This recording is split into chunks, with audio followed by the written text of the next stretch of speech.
Shalom, my name is Adam, and I welcome you to the parable of the vineyard. Every day, Yahuah is waking up a remnant, a group of people who are coming out of deceptions, realizing our walk is to consist of faith and obedience to His righteous commands.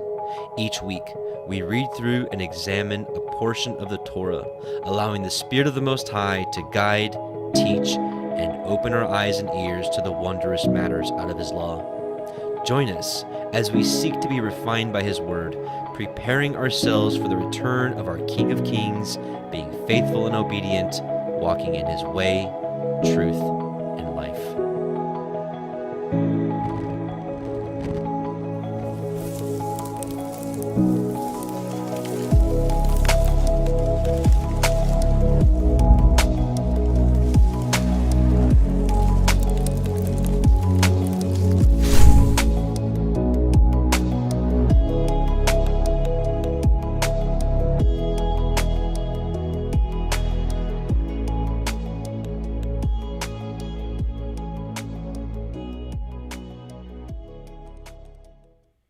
Shabbat Shalom and welcome back, brothers and sisters. Welcome to the Parable of the Vineyard YouTube live stream Torah portion reading week 21, Tissa, and this is Exodus 30, verse 11 through 34, 35. A lot to actually go over in this. We actually have the glory, the glory passing by Moshe. Also, unfortunately, the golden calf, and that's actually why you don't see the picture of the Torah portion behind me right now, because I just realized that golden calf was like right over my head, and I'm like, okay, we'll just not do that right now. So anyways, so with that, lot to go over, so no dilly-dallying on my part. So let's quickly get into prayer and ask the Most High to bless this study, and we'll get on with the Torah portion. So, Heavenly Father, Most High, Yahuah, we just come before you as a congregation, public gathering of your people, wanting to read from your word and to learn and to glean from it, because we want to be hearers and doers of your word, O Yahuah, Most High.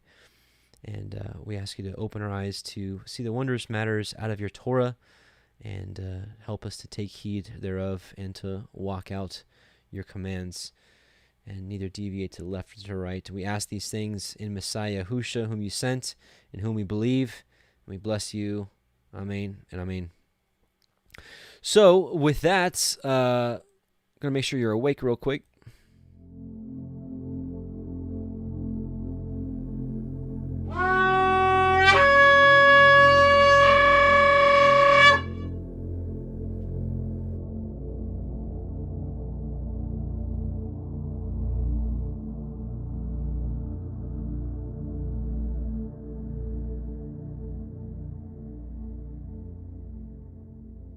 Yes, one of my favorite verses, let everything that has breath praise Yahuah. And that's why, once in a while I'll make sure that my animals know the good news. It says everything that has breath, right? It doesn't say just man. So anyways, let's get on with the Torah portion, where again we're at Shemot, Exodus 30, verse 11. Yahuah spoke unto Moshe, saying, when you take the sum of the children of Yisrael after their number, then shall they give every man a ransom for his soul unto Yahuah, when you number them, that there be no plague among them when you number them. This they shall give every one that passes among them that are numbered half a shekel after the shekel of the sanctuary. A shekel is 20 gerahs. A half shekel shall be the offering of Yahuah. Everyone that passes among them that are numbered from 20 years old and above shall give an offering unto Yahuah. The rich shall not give more, and the poor shall not give less than half a shekel when they give an offering unto Yahuah to make an atonement for your souls. And you shall take the atonement money of the children of Yisrael, and shall appoint it for the service of the tabernacle of the assembly, that it may be a memorial unto the children of Yisrael before Yahuah to make an atonement for your souls. So, it's interesting. We don't. The rich doesn't pay more, and the poor doesn't pay less. It's like it says a ransom for your soul, and it's like this is what you pay, for me giving you life. It's almost like the tithes as well. Like this is your share of what you owe the Most High for Him giving you life. These are His rules, and so be it. So be it. Speaking of ransom and atonement, with everything that's going on, I think this is a great time to remind us how we are redeemed back to the Father. And while we know that our walk is to consist of faith and obedience in observance of the commandments of the Most High, walking in His Torah, which is the way, let us not forget where we came from. Unfortunately, there seems to be that kind of going on. Some people have forgotten where we came from, that we wouldn't even have found our way back to the Father nor His Torah if it not had been through Master Yahusha and His offering for us. So in light of that, 1 Peter 1, and again, in light of ransom for our souls and making atonement for us, 1 Peter 1, 13 through 22, wherefore gird up the loins of your mind, be sober, and hope to the end for the grace that is to be brought unto you at the revelation of Yahusha HaMashiach, as obedient children, not fashioning yourselves according to the former lusts in your ignorance, right? We're not going to be like the washed pig that goes right back to the slop, or the dog that vomits and eats it right back up. We're going to walk away from our old ways, never to return. But as He which hath called you is holy, so be ye holy in all manner of conversation, because it is written, be ye holy, for I am holy. Be ye set apart, for I am set apart. Be ye Kodesh, because I am Kodesh. And if you call on the Father, who without respect of person judgeth according to every man's work, pass the time of your sojourning here in fear. For as much as you know that you were not redeemed with corruptible things as silver and gold, from your vain conversations received by the tradition of your fathers, but with the precious blood of Messiah, as of a lamb without blemish and without spot, who verily was foreordained before the foundation of the world, but was manifest in these last times for you, who by Him do believe in Elohim, that raised Him up from the dead and gave Him glory, that your faith and hope might be in Elohim, seeing you have purified your souls in obeying the truth, which we know that the truth is a synonym for the Torah. So obeying the Torah, the truth, through the Spirit, unto feigned love of the brethren, see that you love one another with a pure heart, fervently, not half-heartedly, fervently. Fervently means fervently, like a lot. Fervently. Verse 17, and Yahuah spoke unto Moshe, saying, you shall also make a laver of brass, and his foot also of brass, to wash withal, and you shall put it between the tabernacle of the assembly and the altar, and you shall put water therein. For Aaron and his sons shall wash their hands and their feet thereat. When they go into the tabernacle of the assembly, they shall wash with water, that they die not. Or when they come near to the altar to minister, to burn offering made by fire unto Yahuah. So they shall wash their hands and feet, that they die not, and it shall be a statute forever to them, even to him and to his seed throughout their generations. It's something that, and you have to realize, we know that Messiah Yahusha is the high priest, right? And Hebrews talks about boldly entering the throne of grace, and we do that through Yahusha. So, one thing that I've been thinking about, and there's things we can glean from here, even though we don't have the tabernacle and whatnot. If we're to come to the altar and to pray, and the priests used to have to wash before they went to the altar, we need to make sure we're clean, and sure, I think in a general sense, I don't know, I've felt I didn't like the thought of going to prayer to the Most High just filthy, dirty, like, a lot of us pray all throughout the day, so it's not like we have to go take a shower every time we go wash. But, especially if you're coming to Yahuah with supplications and some serious prayer, it's something to consider about physically washing. But, really, I think at the end of the day, it's, the inside, your inside. It's just like when Messiah Yahusha said, if you have something against your brother, right? If you're in a quarrel with your brother, he said, leave your gift at the altar, go reconcile with your brother, and then come and give your gift, right? So, we know that our offerings and our incense before Yahuah is our prayers. So we should definitely take hold of Messiah's words, and we should be clean, not just outside, but inside. Again, there's something about maybe going for a run and being all sweaty and coming back and just getting on your knees. Maybe just wash first. I don't know, just something to consider. But really, I think the most important part and really the heart of it is clean on the inside, because he accused rightly so accused the Pharisees of being clean on the outside, but on the inside they were full of dead man's bones. They were like a whited sepulcher, right? All pretty and nice on the outside, but on the inside just full of garbage. So I think we should look at both, really.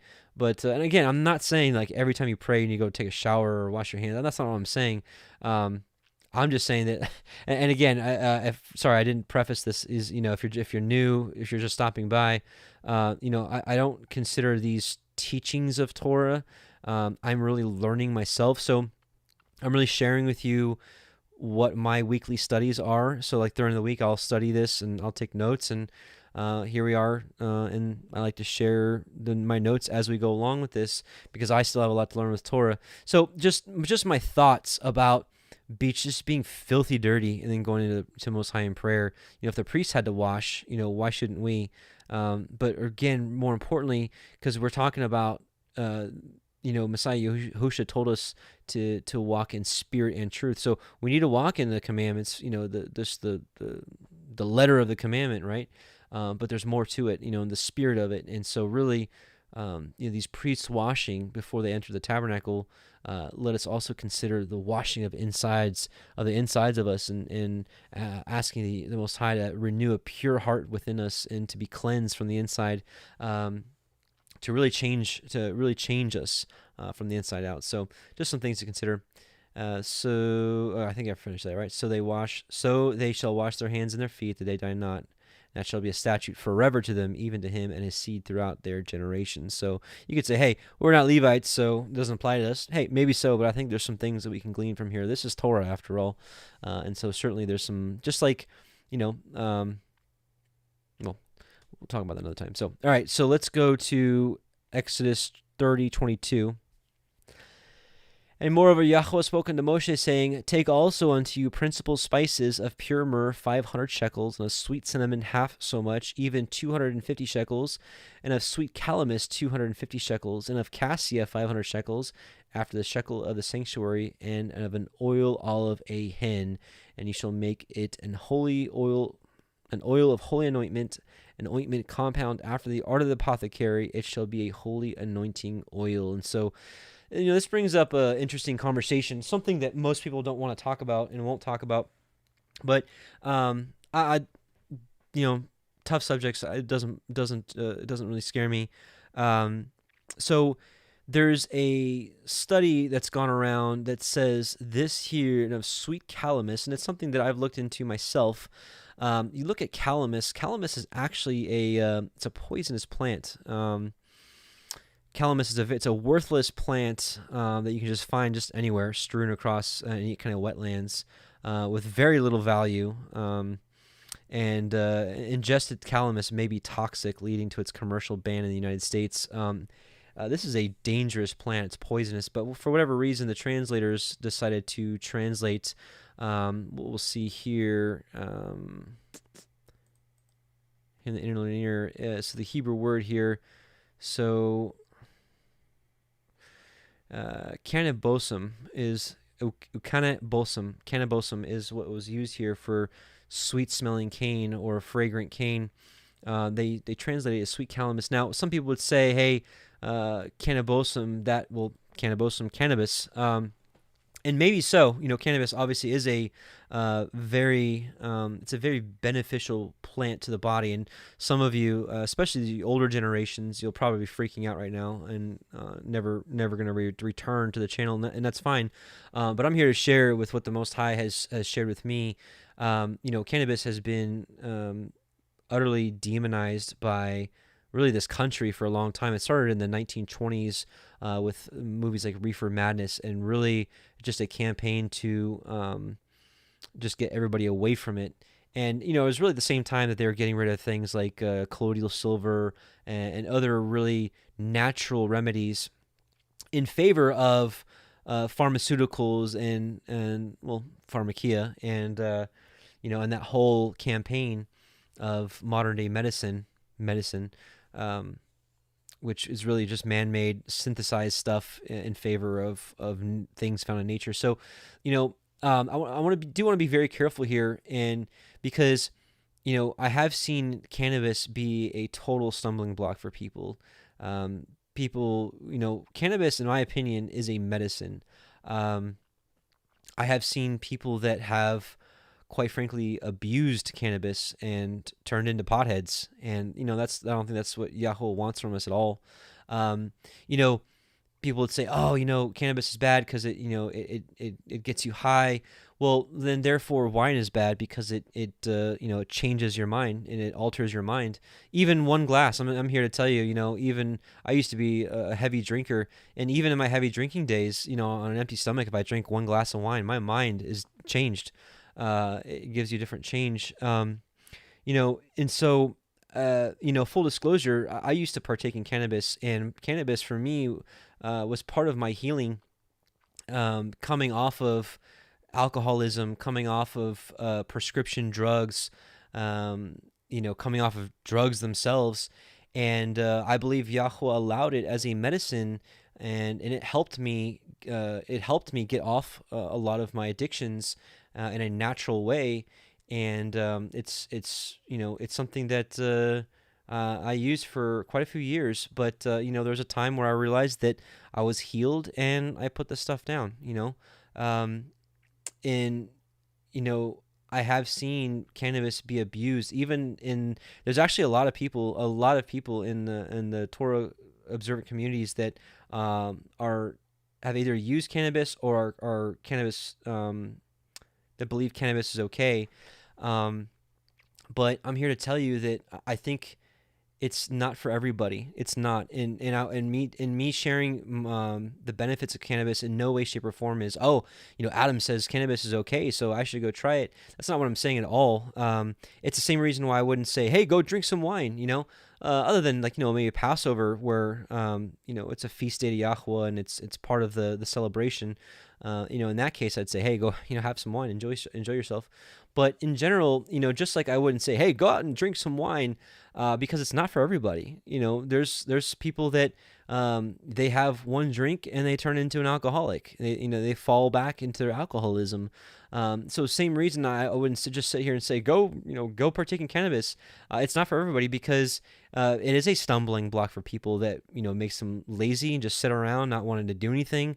And I've seen people in this movement that cannabis has taken over their lives, and they have gone astray and gone astray from the truth. Now, whether that's cannabis's fault or not, I don't know, but it's just certainly interesting that cannabis was an addiction for them, and became a stumbling block. But I've also heard from tons of people behind the scenes that cannabis was something that Yah allowed, and it was part of healing for them. And you can look at almost every single plant in nature has some sort of use and benefit for man. Even modern day science shows that cannabis can replace like epilepsy medicine, and a lot of times with Rick Simpson oil has cured cancer, which ultimately at the end of the day we know that Yah is healer, but if he chooses to do that through his plants, so be it. If Genesis, or the big first page of Genesis, said that he gave every herb-bearing seed for the service of man and called it good. So who are we to say what Yah has made and called good can we call evil? At that point, we're against the Torah. So if you were to say, Adam, you're crazy, you're leading people astray, cannabis is from the devil, it's the devil's lettuce, I'm here to tell you the devil can't create that kind of stuff. I'm here to tell you that the Most High made that plant, and we're nobody to say that what he made is evil. Now you're up against the Creator, and so I'd say be very careful there. But again, me talking about cannabis is not just some license to be like, oh yeah, go smoke up and get all stoned. That's not what I'm saying. In a medicinal way, especially in like oil form, which I think is the proper way of taking cannabis or CBD oil, that kind of stuff. I think oils is the way he intended it. I don't know if he intended us to smoke it or not, just to be honest with you. But ingested, I think, is and it's shown a lot of benefits for people. And like I said, I don't touch the stuff anymore. I've walked away from it, not because I think it's bad, but just because I looked at it as medicine, and praise Yah, I don't need the medicine anymore. So, anyways, let's talk about, just really quickly, I want to show you a passage in Sirach about medicine that Yahuah has made and healing through medicine, just since we're here and we're talking about this. And if you decide to never listen to the ministry ever again because I'm talking openly about cannabis, so be it. I'm here to speak truth, and what I at least what I understand it as truth at this time. Sirach 38, 1 through 15, honor the physician with the honor due to him, according to your need of him. For Yahuah created him, for healing comes from the Most High, and he will receive a gift from the king. The skill of the physician lifts up his head, and in the presence of great men he is admired. Yahuah creates medicines from the earth, and a sensible man will not despise them, right? So just because our government called it bad for centuries, or at least decades, I think it's pretty poor decision to jump on that bandwagon and call a plant evil. Was not water made sweet with a tree in order that his power might be known, and he gave skill to men, that he might be glorified in his marvelous works? By them he heals and takes pain away. The pharmacist makes them of a compound. His works will never be finished, and from him health is upon the face of the earth. Pharmacist, this is the wrong word. This is a new translation. This is the apothecary. In other translations, it's apothecary. So again, making tinctures, oils, those type of things. This is a terrible translation. Wow. Forgive me for reading this version. My son, when you are sick, do not be negligent, but pray to Yahuah, and he will heal you. Give up your faults and direct your hands aright, and cleanse your heart from all sin. Offer a sweet-smelling sacrifice and a memorial portion of fine flour, and pour oil on your offering as much as you can afford, and give the physician his place, for Yahuah created him. Let him not leave you, for there is need of him. There is a time when success lies in the hands of physicians, for they too will pray to Yahuah that he should grant them success in diagnosis and in healing for the sake of preserving life. He who sins before his maker, may he fall into the care of a physician. So we also have to be careful. This was written over 2,000 years ago, and the physician arena has changed quite a bit. The only physician I would even recommend seeing is maybe a holistic one. I don't even know what that word means. I just know that that's someone that doesn't believe in pharmacy type medicine. They believe in natural healing. They believe, I say natural healing, like herbs, things made out of the earth, things like that. And maybe even some of them you have to be very careful with. So we all know at the end of the day that Yahuah is our physician. He is our healer. So ultimately our trust is placed in him. But, we are living in a time where if you have a hernia, you can go to a physician and they can do some surgery and fix it. If you have, there's a million things, I'm here to tell you that I despise the medical industry. I really do. But I say that, I shouldn't even say that because, if I were to break my arm tomorrow, I'm going to go to the hospital and get a cast. I mean, I don't know what else to do, until we have a Torah community with Torah physicians. What else am I going to do? I mean, so I say that, and I shouldn't really say that I despise the medical industry. I despise what the medical industry has become. But, in certain things, what are you going to do? I mean, I don't know. I pray to Yah that none of us have to break any arms or any limbs. But if we did, we would go see a physician and they would set the bone back and put it in a cast, right? I'm just being honest. I mean, if there's better ways, let me know. Maybe there's a YouTube video that tells me how to do it myself. I don't know.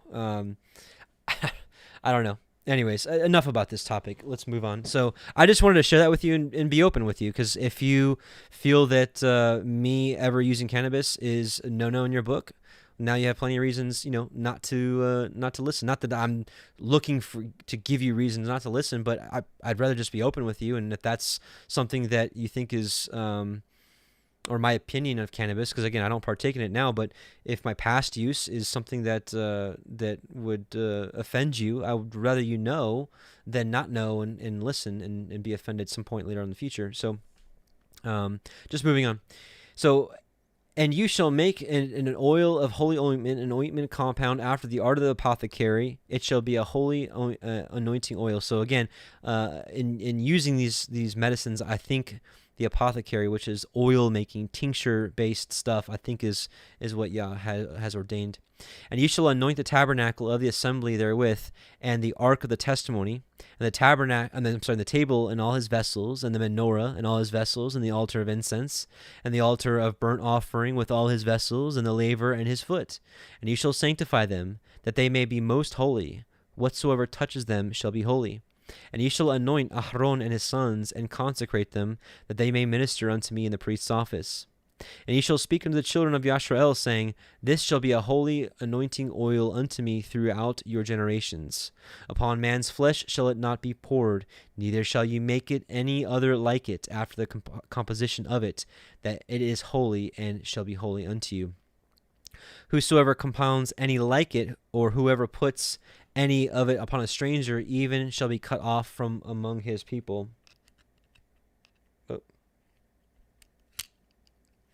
And Yahuah said unto Moshe, Take unto you sweet spices, stacte, and onycha, and galbanum, these sweet spices with pure frankincense, of each shall there be a like weight. And you shall make it a perfume, a confection after the apothecary, tempered together, pure and holy. And you shall beat some of it very small, and put of it before the testimony in the tabernacle of the assembly, where I will meet with you, and it shall be unto you most holy. As for the perfume which you shall make, ye shall not make to yourselves according to the composition thereof. It shall be unto you holy for Yahuah. Whosoever shall make like unto that, to smell thereto, shall even be cut off from his people. So, chapter 31. Yahuah spoke unto Moshe, saying, See, I have called by name Betzalel, the son of Uri, the son of Horai, of the tribe of Yehudah.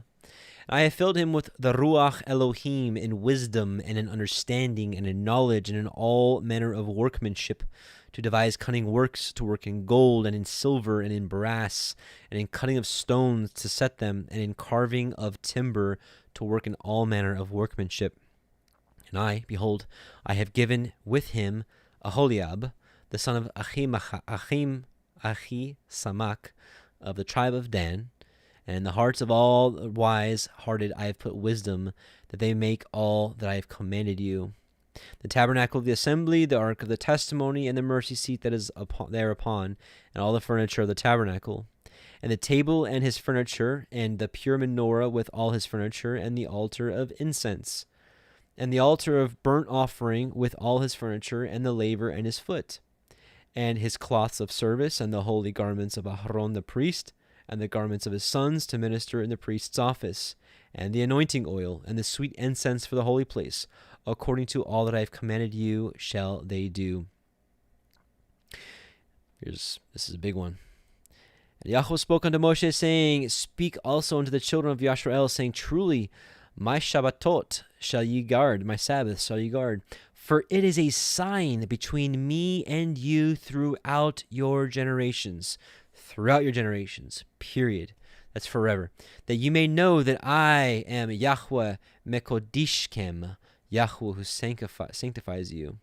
You shall guard the Shabbat, therefore, for it is holy unto you. Everyone that defiles it shall surely be put to death. For whosoever does any work thereon, that soul shall be cut off from among his people. 6 days may work be done, but in the seventh is the Shabbat of rest, holy to Yahuah. Whosoever does any work in the Shabbat, he shall surely be put to death. Wherefore the children of Yisrael shall guard the Shabbat, to keep the Shabbat throughout their generations for a perpetual covenant. It is a sign. Here's the second time he's saying it, right? The second time he's saying it's forever. The second time he's saying it is a sign between me and the children of Yisrael forever. For in 6 days Yahuah made the heavens and the earth, and on the seventh day he rested and was refreshed. And he gave unto Moshe, when he had made an end of the communing with him upon Mount Sinai, 2 sapphires of testimony, sapphire stones written in the finger of Elohim. So again, remember, the commandments, they're not like stone like you see here. They were actually like sapphire, like that.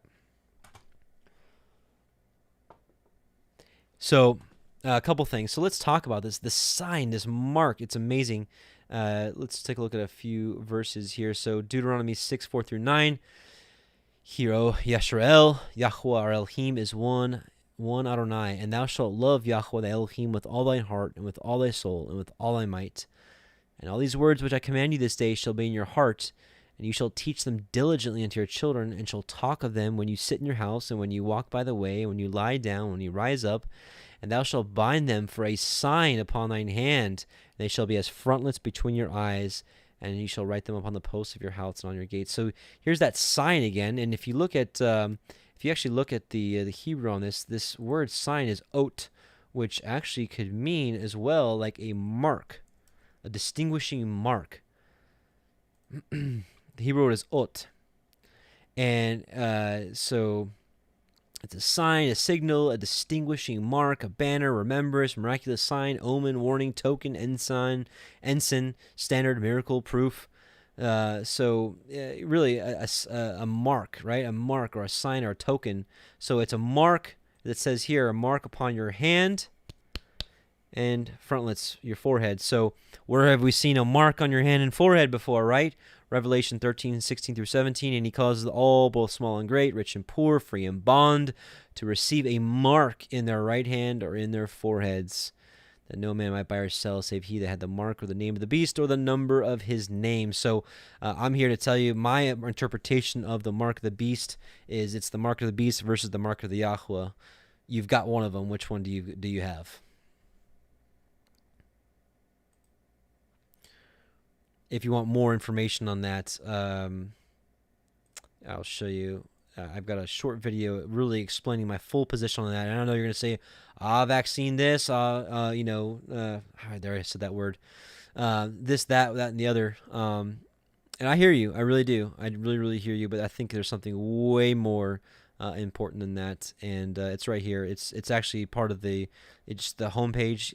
These are the different playlists I have pinned. And here's the Mark of the Beast / Mystery Babylon. If you haven't seen this series, I would highly recommend it. But this one's 18 minutes. I fully go through my position that the Mark of the Beast is really, at the end of the day, the absence of the mark of Yahuah. I really believe that you're carrying one mark, one or the other. And I believe it's a mark that's carried throughout time. It's not just something that it's in the last days.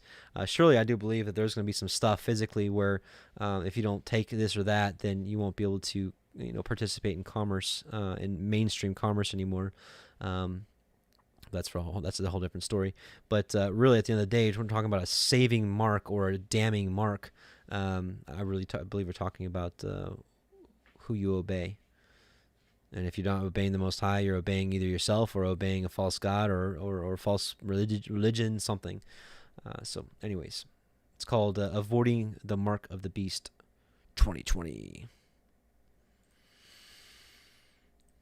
So the Sabbath is a sign forever, and praise Yah, we're doing this on the Shabbat right now. And so obviously, if you're looking at the Torah portions, you probably are pretty zealous about the Shabbat like me, or you might be new. And if you're just trying it out and you're thinking that the Sabbath is probably the right thing to do because it's the commandment number 4 and it's probably the most broken commandment, I'm here to say I think it's a really important one. And if there ever really is something physical, manifested in this life, instead of a jab in the arm, I'm more inclined to believe that it's going to be a Sunday observance versus a seventh-day Shabbat observance, because the Beast of Revelation is the Roman Catholic Church, and they have gone on record saying that Sunday is their mark of authority. So again, it's going to come down to obedience. Who do you obey? Do you obey the beast whom the dragon gave power to? So Satan gave power to the RCC, and through them they changed the Sabbath, or they didn't change it, but they changed observance for his set apart people, that to keep the Lord's Day on Sunday rather than the seventh day Shabbat. So anyways, moving on. So the golden calf, tough part. So actually, before we move on, I want to read the Targums, actually, of that passage we just read. So we want to read the second and third paragraph. So 1, 2, oops. So 1, 2. So second and third. So this is the Targums, Aramaic Targums. And Yahuah spake to Moshe, saying, And thou shalt make a laver of brass, and its foundations of brass for purification, and shalt set it between the tabernacle of ordinance and the altar, and put water therein. And they shall take from it for a cleansing ablution. And Aharon and his sons shall sanctify their hands and their feet with water. At the time of their entering into the tabernacle of ordinance, they shall sanctify with water, that they die not by the fiery flame. It shall be to them an everlasting statute, to him and his generations forever. I don't know why I had that one written down.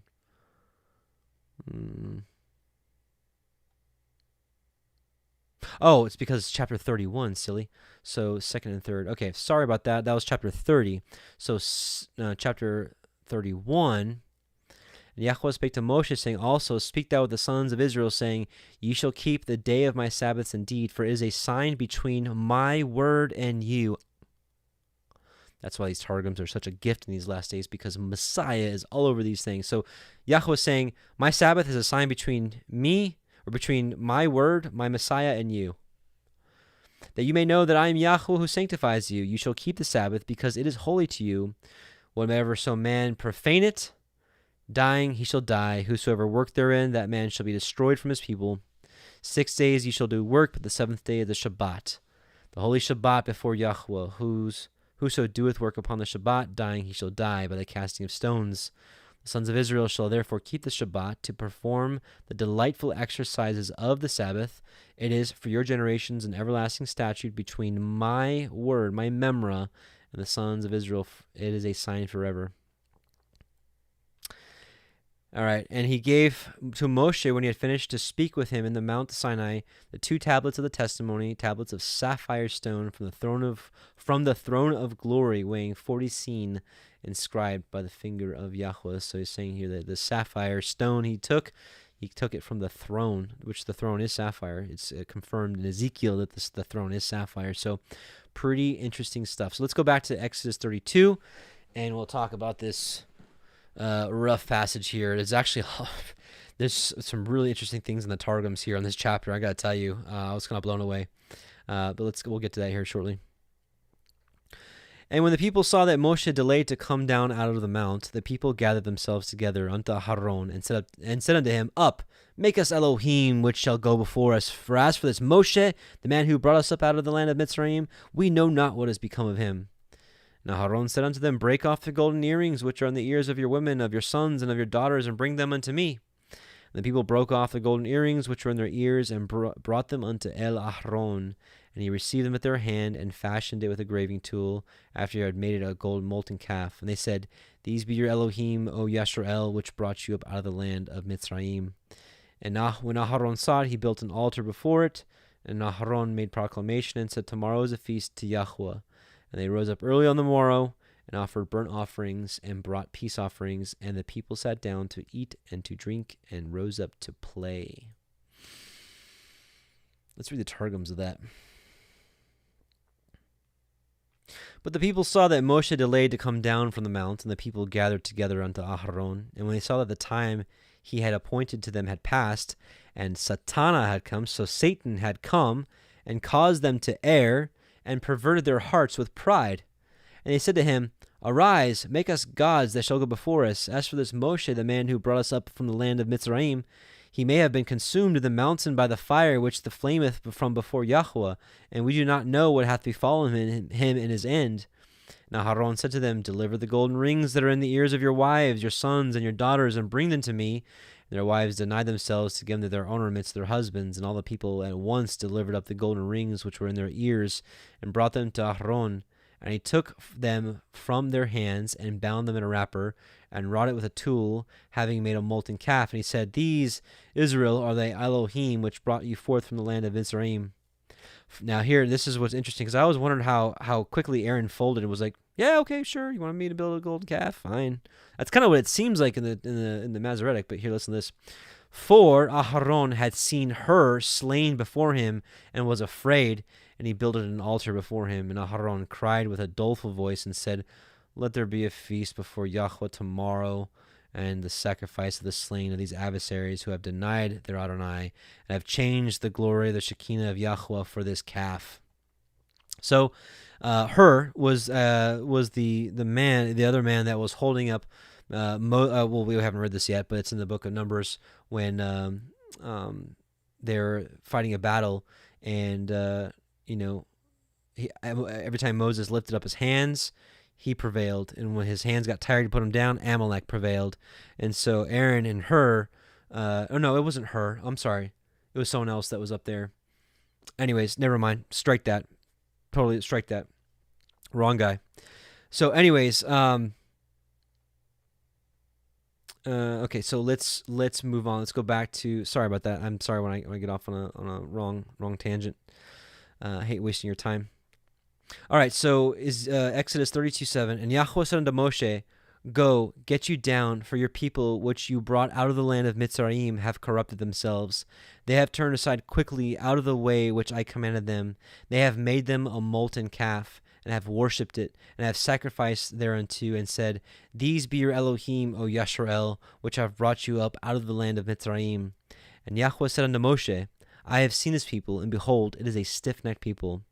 Now therefore let me alone, that my wrath may wax hot against them, and that I may consume them, and I will make of you a great nation.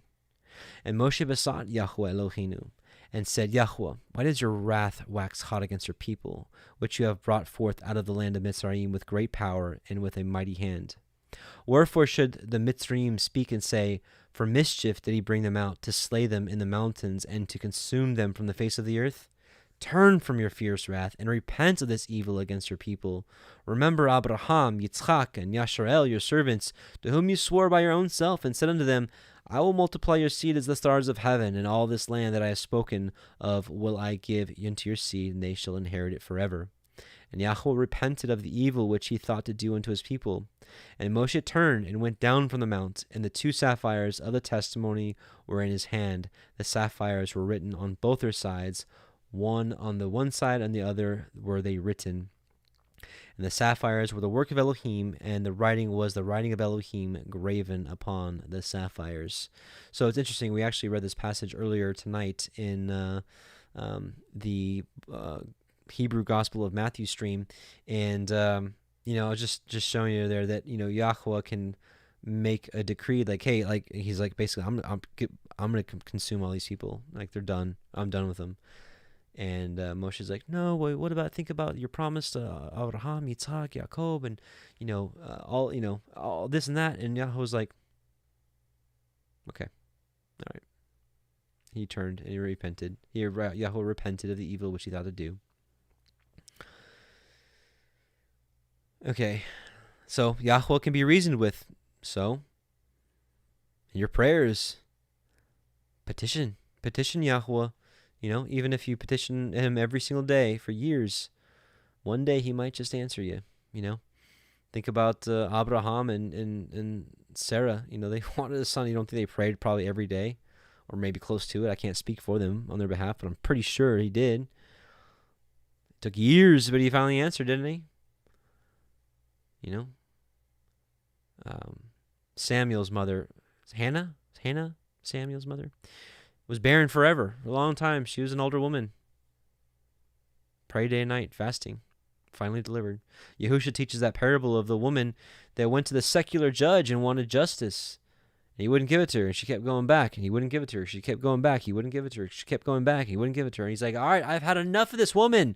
I'm just going to give her justice. And he did it. He's like, how much more will your Father listen to those who, continue in prayer, or pray? I'm paraphrasing. Pray. Continue to keep the prayer continual before him. I've got one that goes up almost every day. There's maybe a few days here and there that I might forget on accident, but one day, I feel confident. One day. That's what the word says.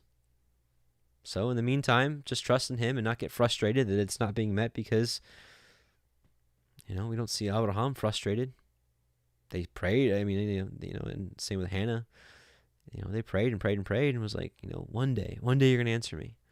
And one day. And when he answers it, I'll tell you about it. Until then, I'm going to keep that prayer to myself.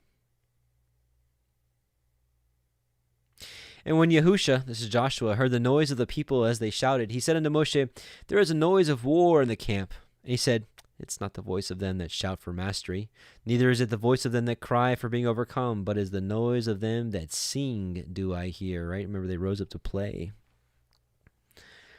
And it came to pass, as soon as he came nigh unto the camp, that he saw the calf and the dancing, and Moshe's anger waxed hot, and he cast the sapphires out of his hands and broke them beneath the mount. And he took the calf which they had made and burnt it in the fire and ground it to powder. This is really interesting, actually, passage here. I always wondered why he made them drink it. So, and he strawed it upon the water and made the children of Yashal drink of it, right? So why did that happen? The Targums, I think, really tells us why. And Moshe said unto Aharon, what did this people do unto you that you have brought so great a sin upon them?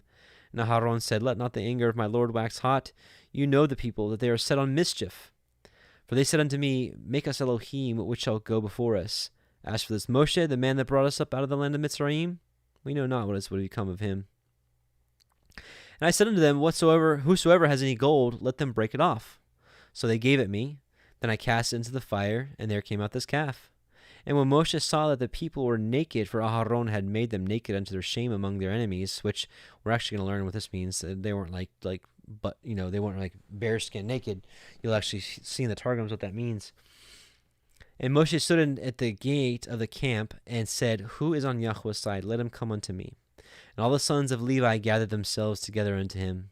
And he said unto them, thus says Yahuah Elohiym of Yisrael, put every man his sword by his side, and go in and out from the gate to gate throughout the camp, and slay every man his brother, and every man his companion, and every man his neighbor. And the children of Levi did according to the word of Moshe, and there fell of the people that day about 3,000 men.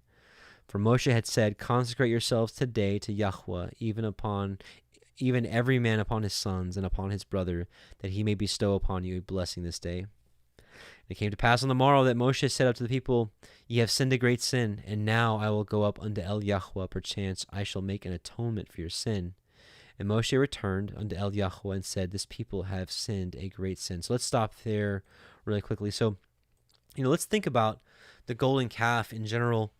And, Christianity has really done a great job of reforming the golden calf. And let me explain, obviously Catholicism, the images are there. They literally, it's part of their service, bowing down to these images, putting incense before images. They took out the second commandment that says, not to bow down, not to have any graven images. So that's obvious. But the problem is, even with Protestantism and mainstream Christianity, they have for themselves golden calves, because if we look back at that passage we just read, what they did was they made the golden calf, and it was a feast to Yahuah. So they were trying to serve Elohim, but do it in a unauthorized manner. So, and that's what's really happening in mainstream Christianity when the Most High says, remember the Sabbath day and keep it holy, and you've got mainstream Christianity that says, no, I'm not going to do that. I'm going to just keep the Lord's Day, I'm going to keep Sunday because that's just, it's what we do now. And Yahusha rose on the Sabbath, on Sunday, and, which is not true.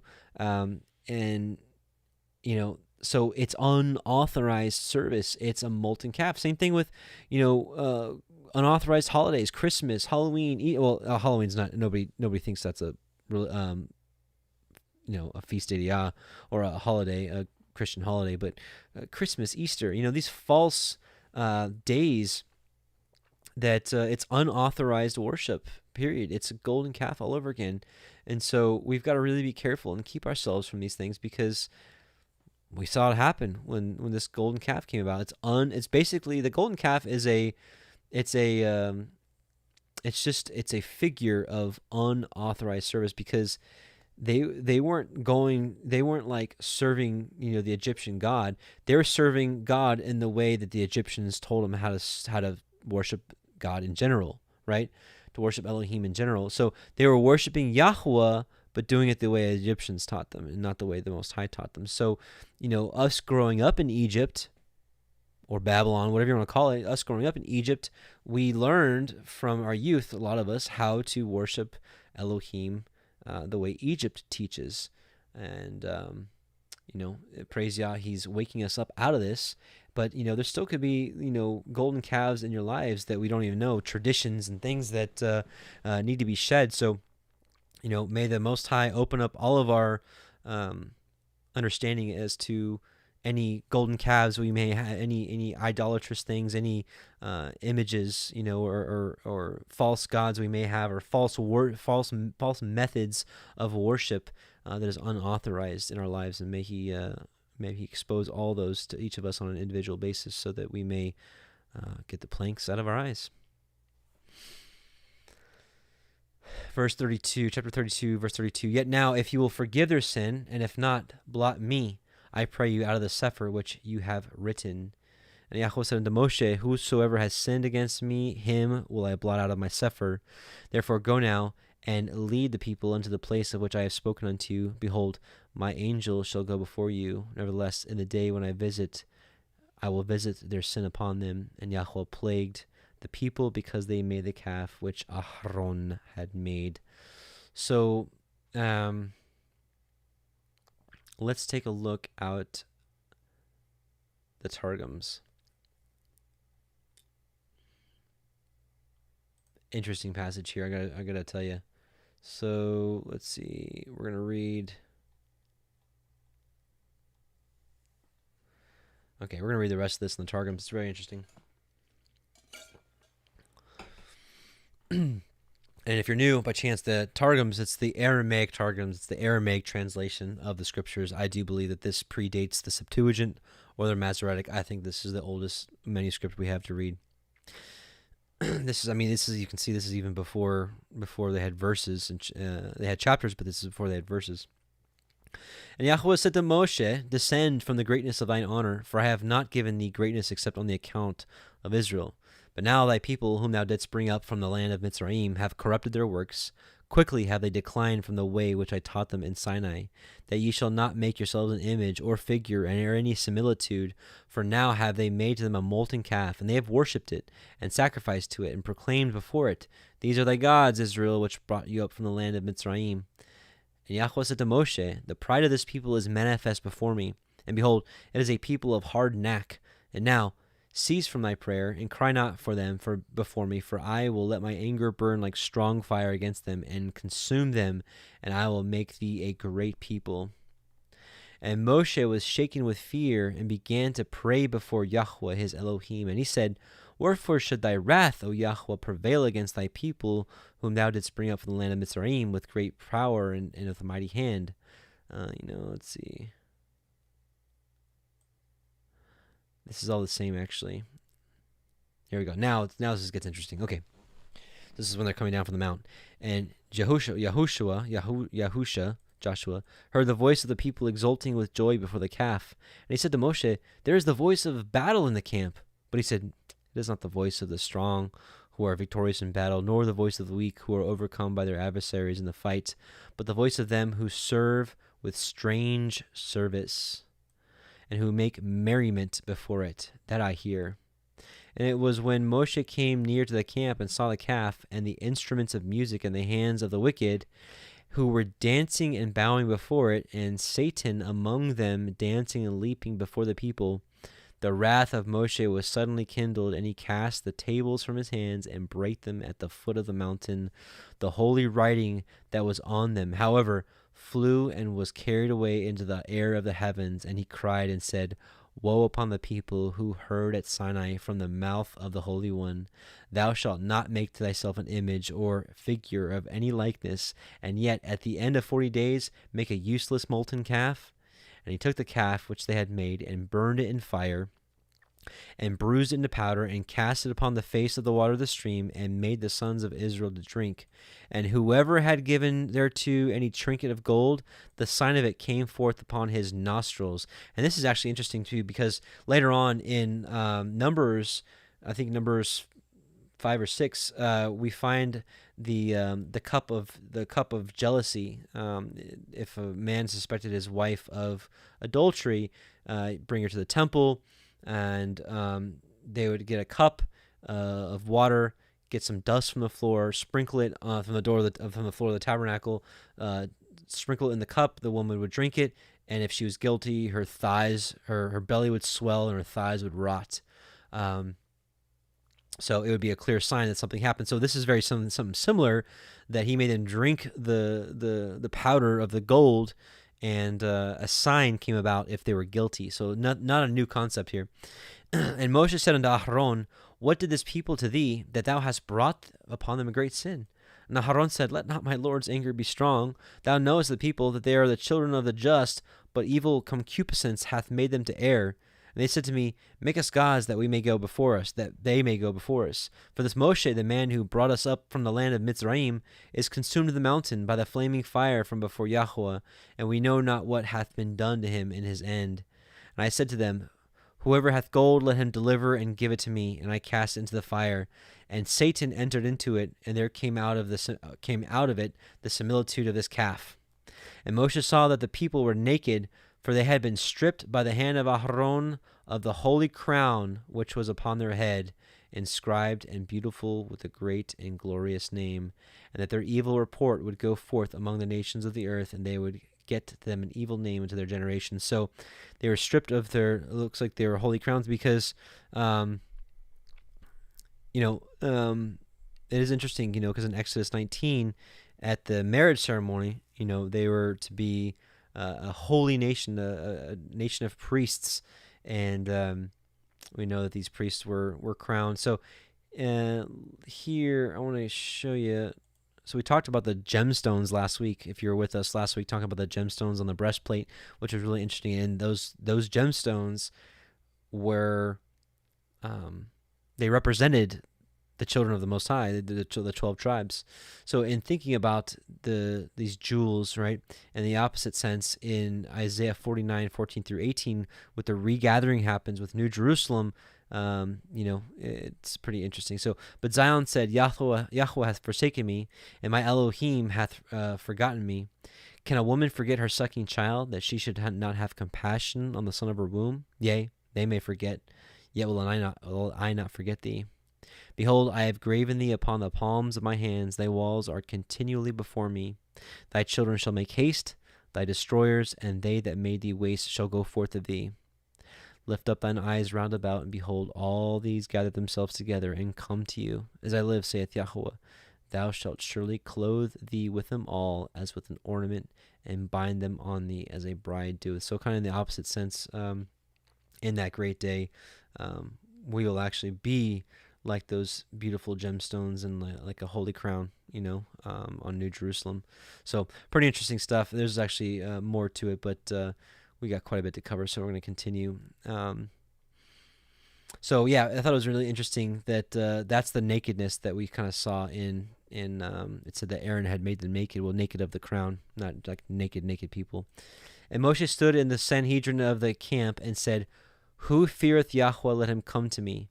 And there gathered to him all the sons of Levi. And he said to them, thus hath said Yahuah, the Elohim of Israel, whosoever hath sacrificed to the idols of the Gentiles, let him be slain with the sword. And now go, pass through from the gate of the Sanhedrin to the gate of the house of judgment in the camp, and with prayer before Yahuah, that he will forgive you this sin. Take vengeance upon the wicked workers of strange worship, and slay even a man his brother, and a man his companion, and a man his neighbor. And the sons of Levi did according to the word of Moshe. And of the people who had the mark in their nostrils, there fell the day by slaughter of the sword, about the number of 3,000 men. So also we were talking earlier about the mark of the beast, right? And we know that anybody that has that mark will be done. Yeah,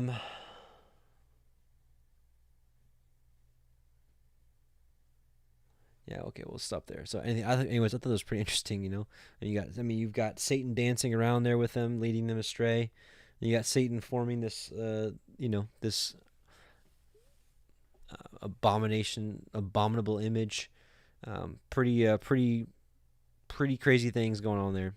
So let's go to Exodus 33.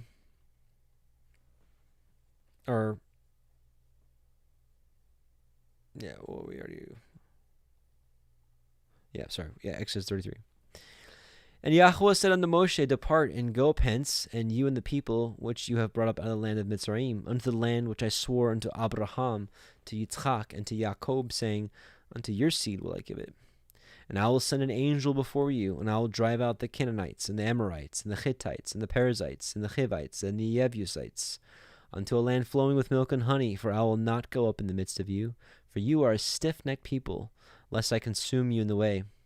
And when the people heard the evil report, they mourned, and no man did put on his ornaments. For Yahuah had said unto Moshe, say unto the children of Yisrael, you are a stiff-necked people. I will come up into the midst of you in a moment and consume you. Therefore now put off your ornaments from you, that I may know what to do unto you. And the children of Yisrael stripped themselves of their ornaments by the Mount Horeb. And Moshe took the tabernacle and pitched it without the camp. And this is more about the jewels and that kind of stuff, the ornaments we were talking about earlier. And Moshe took the tabernacle and pitched it without the camp, afar off from the camp, and called it the tabernacle of the assembly. And it came to pass that every one which sought Yahuah went out unto the tabernacle of the assembly, which was without the camp. And it came to pass, when Moshe went out unto the tabernacle, that all the people rose up, and stood every man at his tent door, and looked after Moshe, until he was gone into the tabernacle. And it came to pass, as Moshe entered into the tabernacle, the cloudy pillar descended and stood at the door of the tabernacle, and Yahuah talked with Moshe. And all the people saw the cloudy pillar stand at the tabernacle door, and all the people rose up and worshipped every man at his tent door. And Yahuah spoke unto Moshe face to face, as a man speaks unto his friend. And he turned again into the camp, but his servant Yahusha, the son of Nun, a young man, departed not out of the tabernacle. So, let's take a look here. Yeah, here's the Targums. And it came to pass, when Moshe had gone into the tabernacle, the column of the glorious cloud descended and stood at the door of the tabernacle, and the word of Yahuah spoke with Moshe. I'm telling you, Targums are an absolute blessing from the Father in these last days, especially with everything that's going on with Messiah denying out there. It's so clear in the Targums. Messiah is just everywhere. And here it is. You say, is the word of Yahuah spoke with Moshe. The word of Yahuah is not like a book, like a book of scriptures is not what's talking about here. This is the living word. This is the word of the living Elohim. This is our Messiah Yahusha before he became and walked this earth as a man. Okay. All right. So let's keep going. And Moshe said unto Yahuah, see, you say unto me, bring up this people, and you have not let me know whom you will send with me. Yet you have said, I know you by name, and you have also found grace in my sight. Now therefore, I pray you, if I have found grace in your sight, show me now your way, that I may know you, that I might find grace in your sight, and consider that this nation is your people. And he said, my presence shall go with you, and I will give you rest.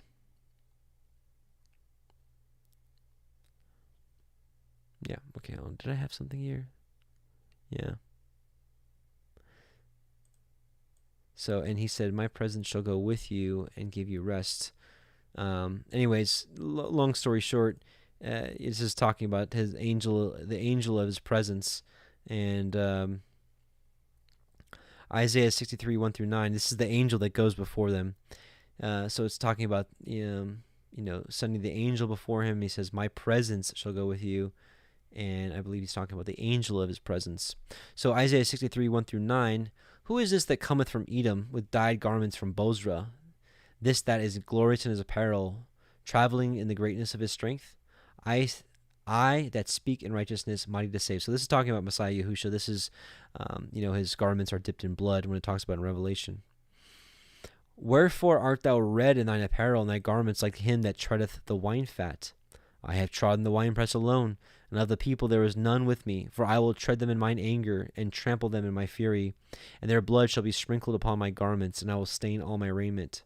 For the day of vengeance is in my heart, and the year of my redeemed is come.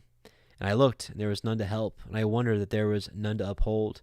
Therefore mine own arm, my right hand, brought salvation unto me, and my fury it upheld to me. And I will tread down the people in mine anger, and make them drunk in my fury, and I will bring down their strength to the earth. I will mention the loving kindness of Yahuah, and the praises of Yahuah, according to all that Yahuah hath bestowed upon us. and the great goodness toward the house of Israel, which he hath bestowed on them according to his mercies, according to the multitude of his loving kindness. Loving kindness is.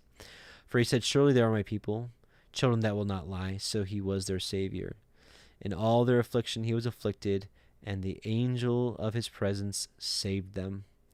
In his love and in his pity he redeemed them, and he bare them and carried them all the days of old. So this is talking about that angel that went before them, the angel of his presence, and he said, my presence shall go with you, and I'll give you rest. So the angel of his presence went with them.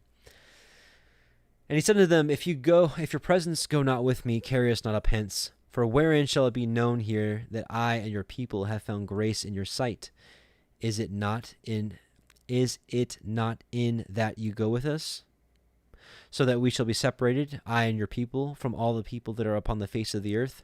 And Yahuwah said unto Moshe, I will do this thing also that you have spoken, for you have found grace in my sight, and I know you by name. And he said, I beseech you, show me your glory. Right? He's like, come on, let me see it. And he said, I will make all my goodness pass before you, and I will proclaim the name of Yahuwah before you, and will be gracious to whom I will be gracious, and I will show mercy upon whom I shall have mercy. And he said, you cannot see my face, for there shall no man see me and live. And Yahuwah said, behold, there is a place by me, and you shall stand upon a rock, and it shall come to pass while my glory passes by, that I will put you in a cleft of the rock, and will cover you with my hand while I pass by. And I will take away my hand, and you shall see my back parts, but my face shall not be seen. So, again, this ties into the angel of Yahuwah. I highly recommend it.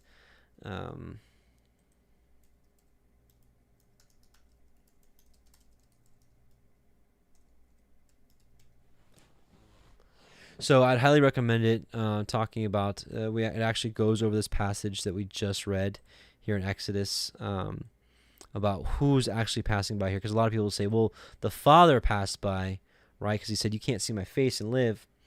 What's interesting is, Messiah Yahusha says, no man has seen Elohim at any time, and I believe that's true. And I do not believe he lied to us at all. So if he says that nobody's seen the Most High, nobody's seen him, So who passed by here? We have to also realize, actually, we'll read this here about, so either Yahuwah the Father came down and proclaimed himself in third person, or his Messiah came down, Messiah Yahusha, his word came down and proclaimed Yahuwah, like proclaimed him, like speaking about. You'll see what I'm talking about in just a second. So Exodus 34:1, and Yahuwah said unto Moshe, hew you 2 sapphire stones like unto the first, and I will write upon these sapphires the words that were in the first sapphires, which you broke. And be ready in the morning, and come up in the morning unto Mount Sinai, and present yourself there to me in the top of the mount.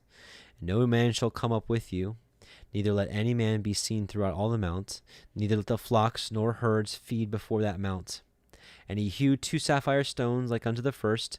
And Moshe rose up early in the morning, and went up to Mount Sinai, as Yahuwah had commanded him, and took in his hand the 2 sapphire stones. And Yahuwah descended in the cloud, and stood with him there, and proclaimed the name of Yahuwah. So, and Yahuwah passed by him. Again, I think this is Messiah Yahusha, not yet revealed. And Yahuwah passed by before him, and proclaimed, Yahuah El, merciful and gracious, long-suffering, and abundant in goodness and abundant in goodness and truth, keeping mercy for thousands, forgiving iniquity and transgression and sin, and that will by no means clear the guilty, visiting the iniquity of the fathers upon the children, and upon the children's children, unto the 3rd and 4th generation.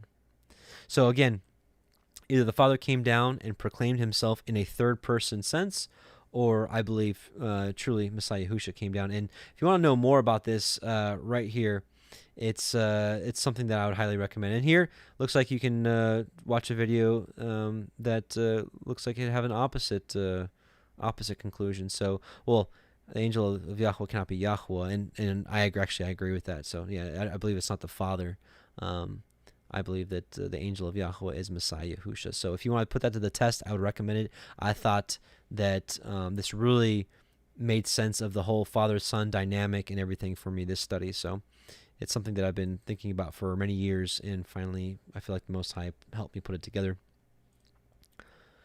And Moshe made haste and bowed his head toward the earth and worshipped. And he said, If now I have found grace in your sight, O Adonai, let my Adonai, I pray you, go among us, for it is a stiff-necked people, and pardon our iniquity and our sin, and take us for your inheritance. Exodus 34:10, and he said, Behold, I cut a covenant before all your people. I will do wonders such as have not been done in all the earth, nor in any nation, and all the people among which you are shall see the work of Yahuah, for it is a terrible thing that I will do with you. Guard that which I command you this day. Behold, I drive out before you the Amorite, and the Canaanite, and the Hittite, and the Perizzite, and the Hivite, and the Jebusite. Take heed to yourself, lest you cut a covenant with the inhabitants of the land whither you go, lest it be a snare in the midst of you. But ye shall destroy their altars, break their images, cut down their Asherah poles, for you shall worship no other El. For Yahuah Kana, Yahuah is jealous, is my name. He is a jealous El. Lest you cut a covenant with the inhabitants of the land, and they go a-whoring after their Elohim, and do sacrifice unto their Elohim, and one call you, and you eat of his sacrifice. And take of their daughters unto your sons, and their daughters go a-whoring after their Elohim, and make your sons go a-whoring after their Elohim. You shall make no molten Elohim. The feast of matzah, unleavened bread, shall you guard. 7 days shall you eat matzah, unleavened bread, as I commanded you, in the time of the month Abib. For in the month Abib you came out from Mitzrayim. All that opens the womb is mine, and every firstling among your cattle, whether ox or sheep, that is male. But the firstling of an ass you shall redeem with a lamb, and if you redeem him not, then shall you break his neck. All the firstborn of your sons you shall redeem, and none shall appear before me empty. 6 days you shall work, but on the 7th day you shall rest. In earing time and in harvest you shall rest. And ye shall observe the feast of Katsir harvest, and the first fruits of wheat harvest, and the feast of Asif, ingathering at the year's end. Thrice in the year shall all your men children appear before Yahuah Adonai, the Elohai of Yisrael. For I will cast out the nations before you, and enlarge your borders, neither shall any man desire your land, when ye shall go up and appear before Yahuah Elohim thrice in the year. You shall not offer the blood of my sacrifice with leaven, neither shall the sacrifice of the feast of Pesach, the Passover, be left unto the morning. The first of the firstfruits of your land you shall bring into the house of Yahuah Elohim. You shall not seethe a kid in his mother's milk. That's something that we really need to do a larger study on, but for another time. And Yahuah said unto Moshe, Write these words, for after the tenor of these words I have cut a covenant with you and with Yisrael. So even here you're seeing the covenant is renewed. So when the thought of Messiah Yahusha coming and renewing the covenant is nothing new. He renewed it, right? And he gave it a freshness with his magnifying the Torah, as he was prophesied in Isaiah 43. He didn't come away to do away with the Torah. He came to magnify it, right? Taught us to walk it out in spirit and truth. And he was there with Yahuah 40 days and 40 nights, and he neither did eat bread nor drink water, and he wrote upon the sapphires the words of the covenant, the 10 Devarim. And it came to pass when Moshe came down from Mount Sinai with the 2 sapphires of testimony in Moshe's hand, when he came down from the mount, that Moshe knew not that the skin of his face shone while he talked with them. And when Aharon and all the children of Yisrael saw Moshe, behold, the skin of his face shone, and they were afraid to come near him. And Moshe called unto them, and Aharon and all the rulers of the assembly returned unto him, and Moshe talked with them. And afterward all the children of Yisrael came nigh, and he gave them in commandment all that Yahuah had spoken with him in Mount Sinai. Until Moshe had done speaking with them, he put a veil on his face. But when Moshe went in before Yahuah to speak with him, he took off the veil until he came out. And he came out and spoke unto the children of Yisrael, which he was commanded. The children of Yisrael saw the face of Moshe, that the skin of Moshe's face shone, and Moshe put the veil upon his face again until he went in to speak with him. So that's the end of that, and I think I just want to read the Targums, just one passage. Looks like chapter 34, the second paragraph. 34, second paragraph.